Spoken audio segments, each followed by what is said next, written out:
livro em áudio com elaboração de Cristiane Batista. Se inscreva, obrigada. As relações entre os sonhos e as doenças mentais. Freud.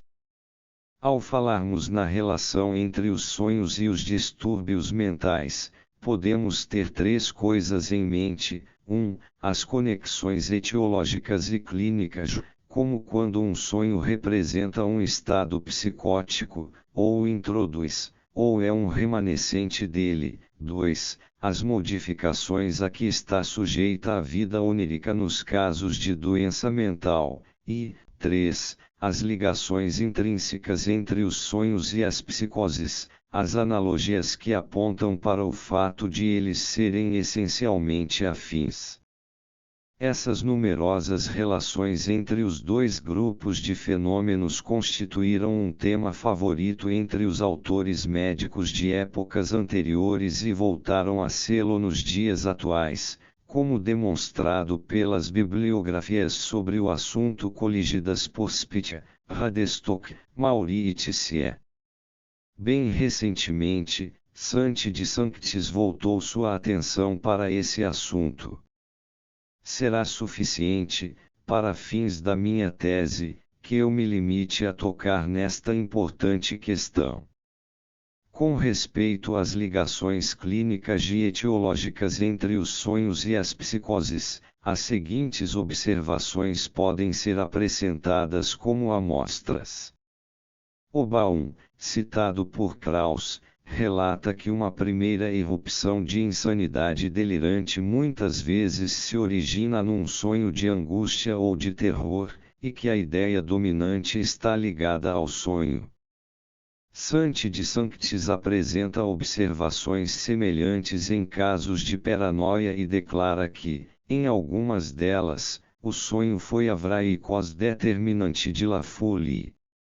A psicose, diz de Sanctis, pode surgir de um só golpe com o aparecimento do sonho operante que traz à luz o material delirante, ou pode desenvolver-se lentamente numa série de outros sonhos, que tem ainda de superar certa dose de dúvida.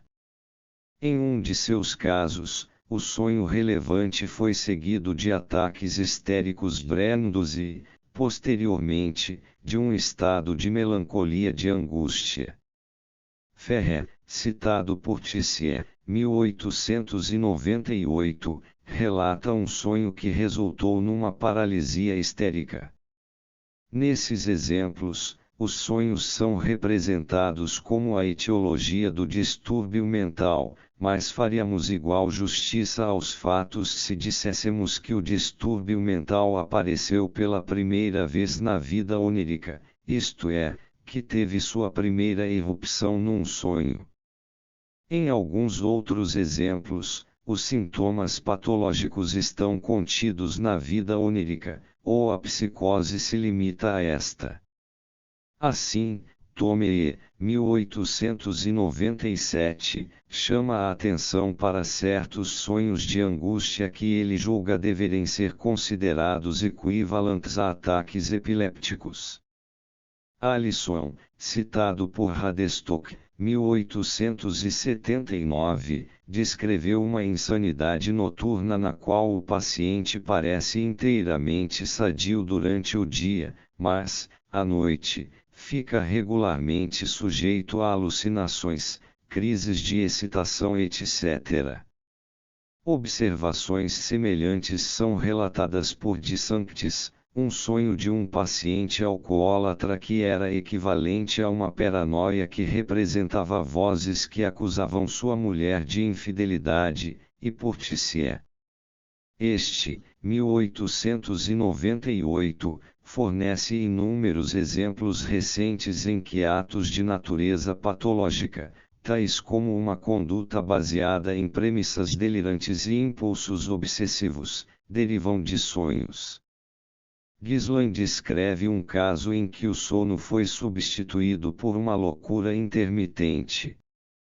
Não há dúvida de que, juntamente com a psicologia dos sonhos, os médicos terão, algum dia, de voltar sua atenção para uma psicopatologia dos sonhos.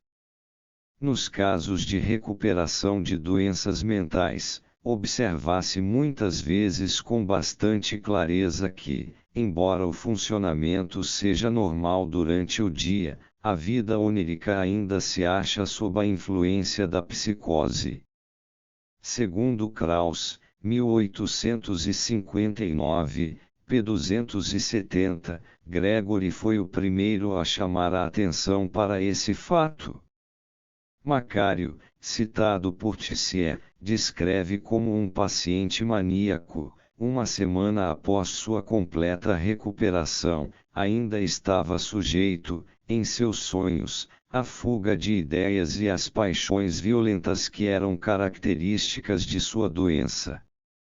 Fizeram-se até agora muito poucas pesquisas sobre as modificações que ocorrem na vida onírica durante as psicoses crônicas. No entanto, há muito tempo se dirigiu a atenção para o parentesco subjacente entre os sonhos e os distúrbios mentais, exibido na enorme concordância entre suas manifestações. Maury, 1854, p. 124, conta-nos que Cabanis, 1802, foi o primeiro a comentá-las e, depois dele, Lelut, J. Morrow, 1855, e, em particular, o filósofo Maine de Biran.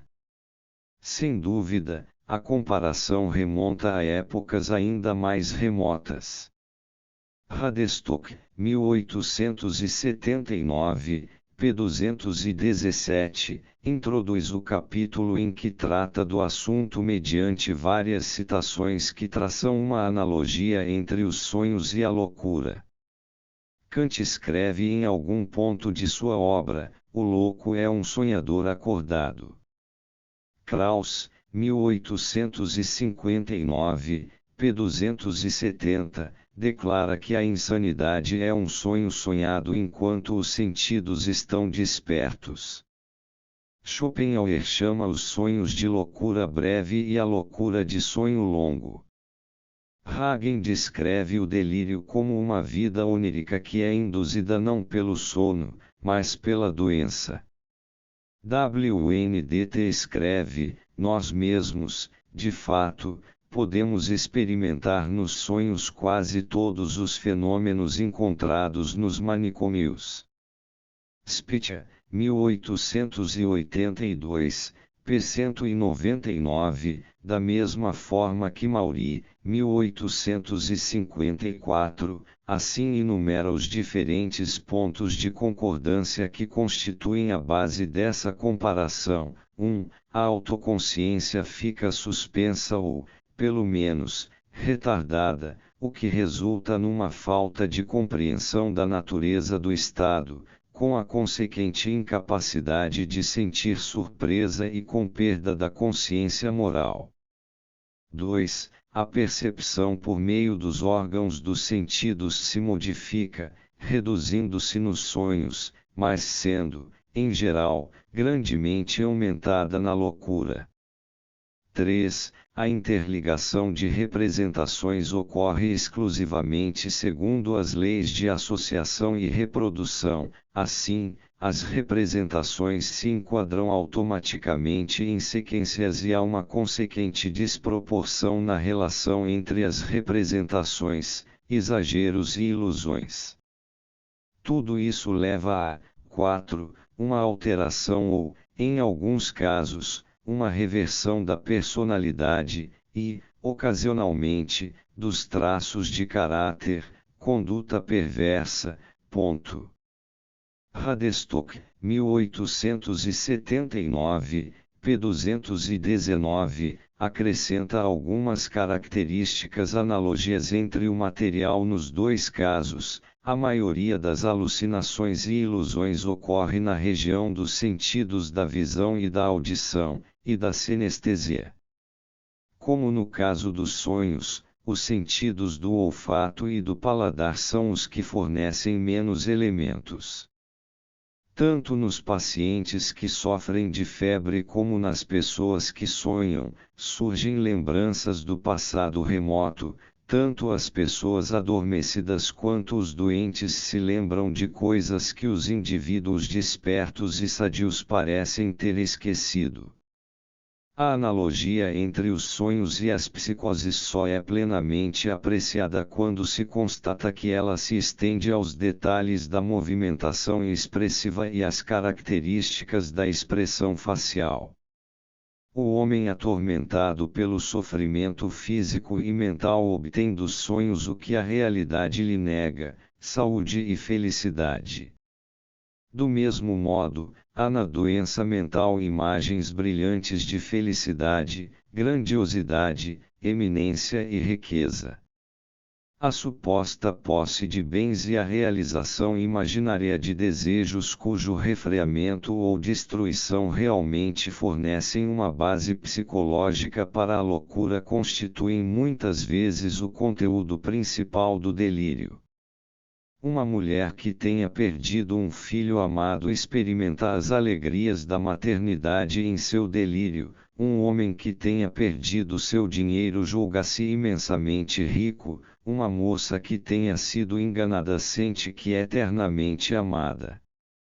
Esse trecho de Radestock é, na verdade, um resumo de uma aguda observação feita por Grissier, 1861, p. 106, que mostra com bastante clareza que as representações nos sonhos e nas psicoses têm em comum a característica de serem realizações de desejos.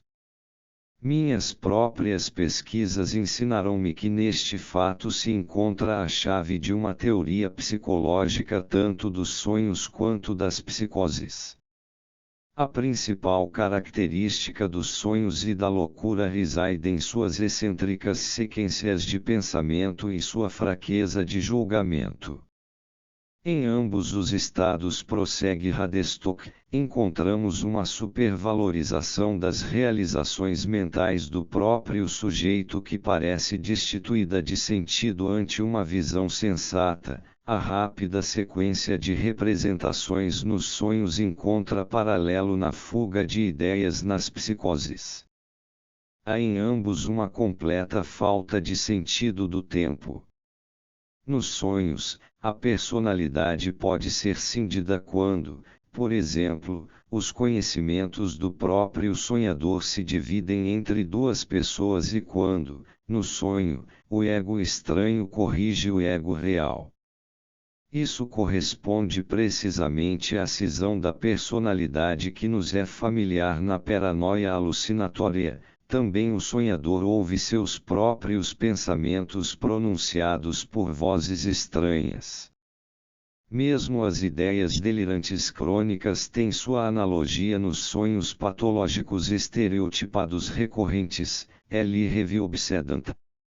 Não raro, depois de se recuperarem de um delírio, os pacientes dizem que todo o período de sua doença lhes parece um sonho que não foi desagradável. De fato, às vezes nos dizem que, mesmo durante a doença, tiveram ocasionalmente a sensação de estarem apenas aprisionados num sonho, como acontece com muita frequência nos sonhos que ocorrem durante o sono. Depois de tudo isso, não surpreende que Radestock resuma seus pontos de vista, e os de muitos outros autores, declarando que a loucura, um fenômeno patológico anormal, deve ser encarada como uma intensificação do estado normal periodicamente recorrente do sonhar, Opsit, p. 228. Krauss, 1859, p. 270 e seguinte, procurou estabelecer o que talvez seja uma ligação ainda mais íntima entre os sonhos e a loucura do que a que pode ser demonstrada por uma analogia entre essas manifestações externas. Ele vê essa ligação em sua etiologia, ou melhor, nas fontes de sua excitação. O elemento fundamental comum aos dois estados reside, segundo ele, como já vimos, nas sensações organicamente determinadas, nas sensações derivadas de estímulos somáticos e na sinestesia que se baseia nas contribuições provenientes de todos os órgãos. Confronte com Pace, 1857, v2, p. 21, citado por Maury, 1878, p. 52. A indiscutível analogia entre os sonhos e a loucura, que se estende até seus detalhes característicos, é um dos mais poderosos suportes da teoria médica da vida onírica, que considera o sonhar um processo inútil e perturbador e a expressão de uma atividade reduzida da mente. Não obstante, não se deve esperar que encontremos a explicação final dos sonhos na linha dos distúrbios mentais, pois o estado insatisfatório de nossos conhecimentos acerca da origem destes últimos é reconhecido por todos. É bem provável, pelo contrário, que uma modificação de nossa atitude perante os sonhos afete ao mesmo tempo nossos pontos de vista sobre o mecanismo interno dos distúrbios mentais e que nos aproximemos de uma explicação das psicoses enquanto nos esforçamos por lançar alguma luz sobre o mistério dos sonhos.